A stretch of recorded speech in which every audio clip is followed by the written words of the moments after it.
The Nigeria Labour Congress appears set to actualize the threat by organised labour to shut down activities in government offices if the federal government fails to transmit the new minimum wage to the National Assembly on or before December 31st.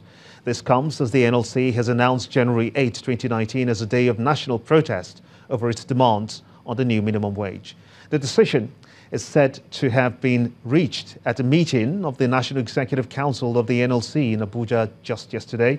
The organised labour had announced its plans to embark on an indefinite nationwide strike a day after the President's presentation of the 2019 budget to the National Assembly. The President said that the committee would be set up to review the new minimum wage as agreed to by the tripartite committee. The union leaders who met in Lagos said that they would not be part of that planned high-powered technical committee, insisting that all decisions have ended on the new minimum wage as the Labour has taken a stance. The NLC is demanding that the minimum wage is increased from the current 18,000 naira to 30,000 naira, while state governors have proposed to pay the sum of 22,500 naira. More revelations are emerging regarding the $2.8 million intercepted by operatives of the Economic and Financial Crimes Commission, the EFCC, at the Akanu Ibiam International Airport in Enugu on Thursday. One of Nigeria's first-generation banks, Union Bank, is challenging the anti-graft agency on the seizure.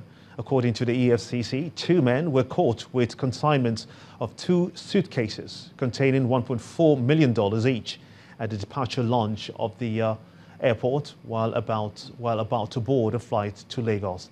The EFCC said upon interrogation, the suspects confessed that they have been in the business of conveying cash for some notable banks and were in the process of doing same for Union Bank PLC when they were caught.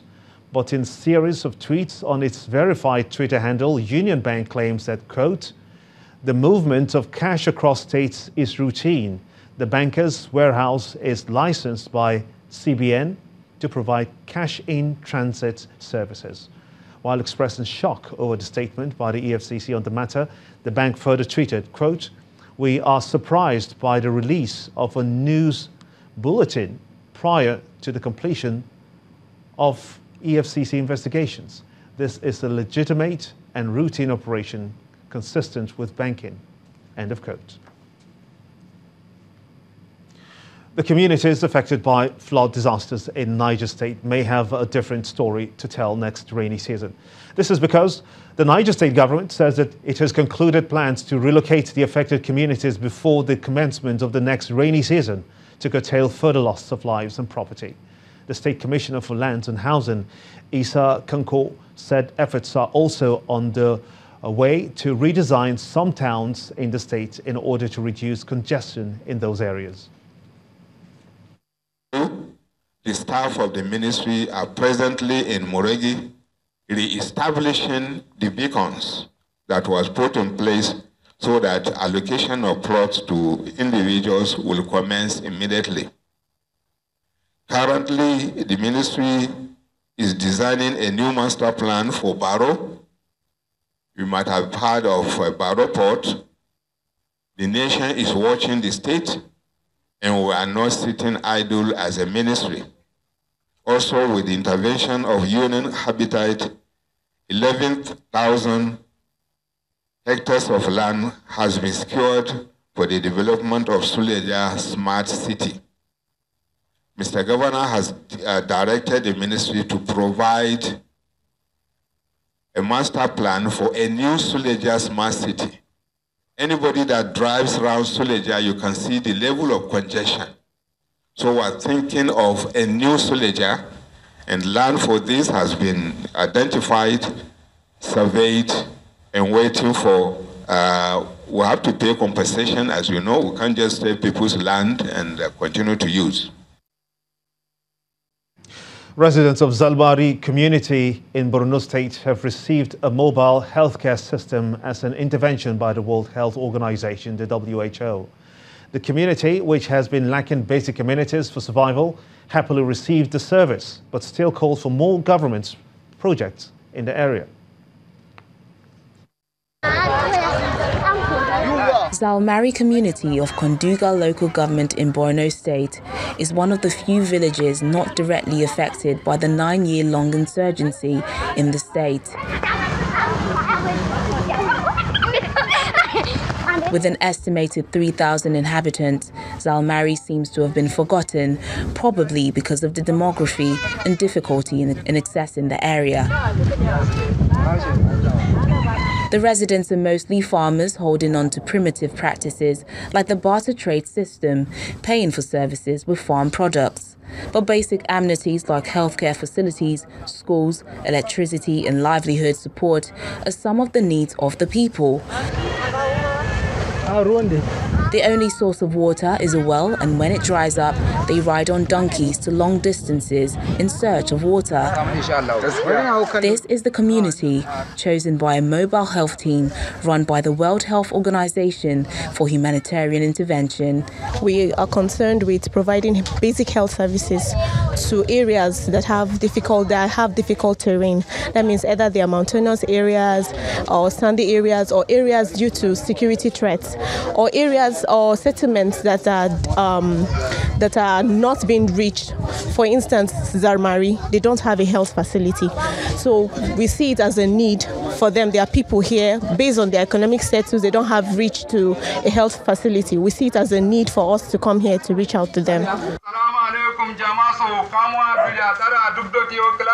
As a town crier announces their arrival, men, women, boys and girls all run to the arena for their rare opportunity. The mobile hard-to-reach team has been visiting vulnerable communities once every month since January this year. According to the community leader, life is hard for the villagers. We do not have any government project here. Our children have to go to the next village to school. That is how we've been living our lives. But we really need help, and no group has ever come here to help us. So we thank the World Health Organization for what they're doing. Traditional birth attendants have been lifesavers to expectant mothers for many years, passing their skills from generation to generation. The payment for their services is usually in token of grain, 4 bowls per delivery. Now, they are synergizing with the visiting mobile health teams, learning best practices for better service delivery. In the past, we used local blades to cut the umbilical cord. But now, we use new blades and we clean up the child and ensure the mother feeds it. If the child is sick, we advise them to go to the hospital. The mobile health team consists of 4 persons equipped to treat acute cases, while those with chronic conditions are given referrals to the nearest operational health centre. It's a few days to Christmas. The environment in Anambra State is dazzling with beautiful aesthetics in and around the major cities. Governor Willie Obiano expresses confidence that security has been put in place to ensure safety of life and property. Days leading to Christmas, the feeling sometimes seems like the holiday can't come soon enough. This is Oka, the Anambra State capital, wearing a new look.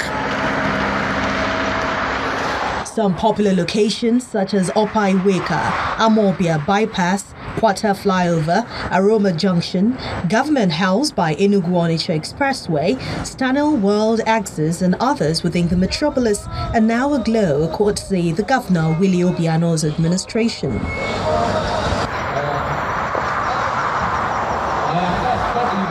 All is set for this year's Christmas celebration, and this is what some residents have to say about the mood in the state. You can see Anambra State, there is street lights everywhere and Christmas lights everywhere. There is time of celebration of Christmas in Anambra State. The state government has done a lot.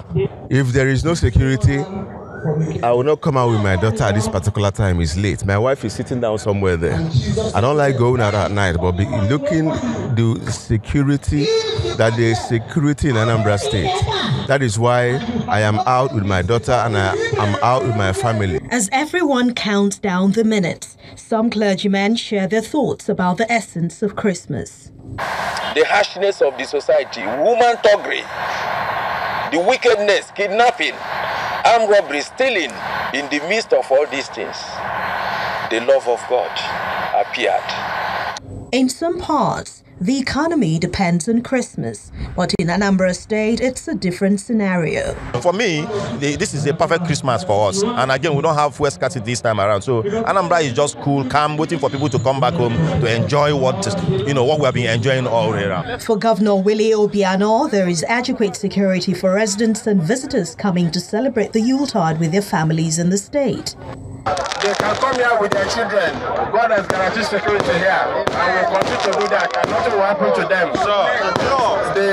Our security forces are ready, battle ready to deal with any criminality here. Christmas comes but once a year, and the atmosphere in Anambra State is set for a wonderful Christmas celebration. In related stories, the governorship candidate of the All Progressives Grand Alliance, APGA, in Abia State, Dr. Alex Oti, is appealing to the people of the state to vote massively for him in the forthcoming general elections in 2019. The request is made through Mrs. Priscilla Oti, the wife of the APGA governorship candidate, while addressing the congregation at a Christmas carol competition in Umuahia, the state capital. Gathered here in the main auditorium of the Mater Dei Catholic Cathedral in Umuahia are guests, competing choirs, clergymen, as well as political associates of Dr. Alex Oti. Dr. Oti, the sponsor of the competition, who is unavoidably absent, is here represented by his wife. Also here is his running mate, Dr. Eme Ochieme, as well as supporters of the party in the state and beyond. Over 10 choral groups contested in the competition, to the admiration of the congregation.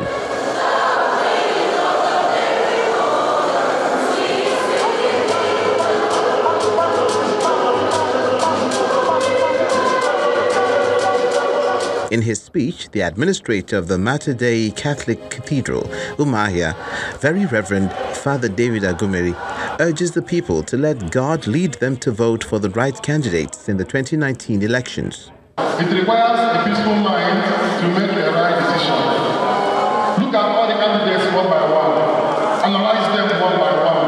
Ask God to tell you which of them is sincere. And when God tells you, you will know the sincere candidate and you cast your vote on that candidate. The representative of the chairman of APGA in Abia State, Dr. Chris Uka, on his part, wants the electorate in the state to ensure they put an end to bad governance with their votes. Dr. Alex Oti, the waiting governor, has been anointed by God to rescue this state. And we invite everybody, there is no underage child here. So we want to believe that everybody has their PVC.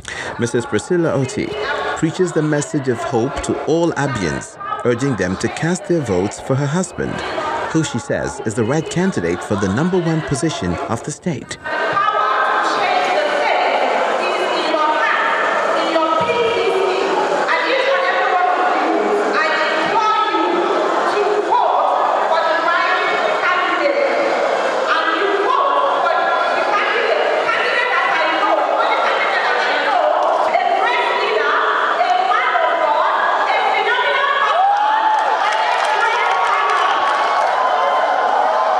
The high point of the event is the presentation of trophies and cash gifts to the best 3 choral groups in the competition.